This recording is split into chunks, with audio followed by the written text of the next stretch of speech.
বাংলাদেশে থাকতে হলে বাংলাদেশী হয়ে থাকো, না হলে দেশ থেকে বের হয়ে যাও।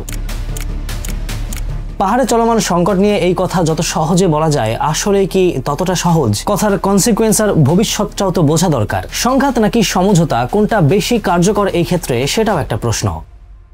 দেখেন, বিষয়টা খুবই সিম্পল। আমার আপনার কাছে পাহাড় হলো একটা দৃষ্টিনন্দন শান্তির জায়গা, যেখানে পাখি ডাকবে, মেঘ থাকবে, ঝিঝি ডাকবে, ঝর্ণার আওয়াজ শোনা যাবে। কিন্তু এখানে আজ কিছু বছর ধরে প্রায়শই এমন কিছু ঘটনা ঘটছে যা শুধু ঘরবাড়ি নয়, ভেঙেছে হাজার মানুষের আস্থা, জীবিকা, ইতিহাসের পাতায় জমে থাকা ক্ষত।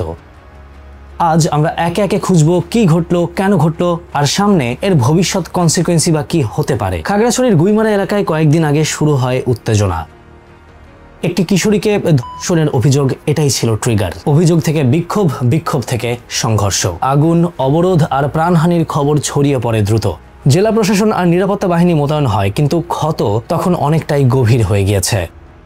কিন্তু এই বিচ্ছিন্ন ঘটনাগুলো কি আসলেই বিচ্ছিন্ন? পাহাড়ে যেসব মিলিশিয়া বাহিনী আছে, স্বাধীনতাকামী আর্মি আছে, তারা কি এইসব বিচ্ছিন্ন ঘটনার ফায়দা লুটার চেষ্টা করে না? পাহাড়ে থাকা প্রত্যেকটা আদিবাসী যে আসলে স্বাধীনতা চায়, বিষয়টা তো আসলে এরকম না। আমরা যখন সবাইকে এক কাতারে ফেলে বলি বাংলাদেশ থেকে বের হয়ে যাও, তখন কথাটা কমিউনাল ভায়োলেন্সকে উস্কে দেয় নাকি দেয় না? আর এই কমিউনাল ভায়োলেন্সের ফায়দাটাই চায় স্বাধীনতাকামী মিলিশিয়া গ্রুপ, কারণ কমিউনাল ভায়োলেন্স যত বাড়বে, তাদের লোকবল বেশি করা সহজ হবে।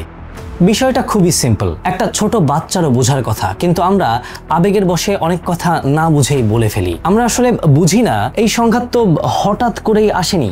পার্বত্য চট্টগ্রামে চাকমা, মারমা, ত্রিপুরা সহ অসংখ্য জনগোষ্ঠী শতাব্দীর পর শতাব্দী ধরে নিজেদের সংস্কৃতি, ভাষা আর ভূমি নিয়ে বসবাস করছে।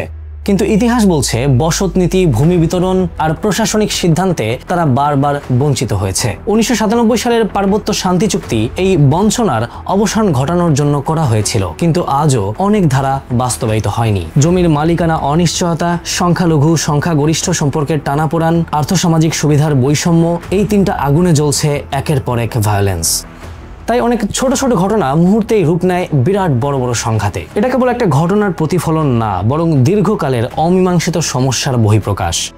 এখন প্রশ্ন হলো, আগামীকাল বা ভবিষ্যতে তাহলে কি হবে? যদি দ্রুত ন্যায় বিচার না হয়, ক্ষতিগ্রস্ত পরিবারগুলো ক্ষতিপূরণ না পায়, স্থানীয় মানুষের সঙ্গে প্রশাসনের আস্থার পুনর্নির্মাণ না হয়, তাহলে এই সংঘাতগুলো তো বারবার প্রতিবার হতেই থাকবে। আর তাতে কি হবে সেটা তো বুঝতেই পারছেন। শেষে একটা কথাই বলতে চাই, পার্বত্য চট্টগ্রাম শুধু একটা জায়গার নাম না, এটা বাংলাদেশ নামের একটা রাষ্ট্রের বৈচিত্র্য, সহাবস্থান আর আস্থার পরীক্ষা। ধর্ম, বর্ণ, জাত, পাত, সংস্কৃতি ভেদে আমরা সবাই কিন্তু এক। আমরা প্রত্যেকেই বাংলাদেশী। আমরা সবাই মিলে যদি এখনকার সমস্যাকে সমাধান করতে পারি, তবে সেটা হবে পুরো দেশের জন্যই একটা শিক্ষণীয় অধ্যায়।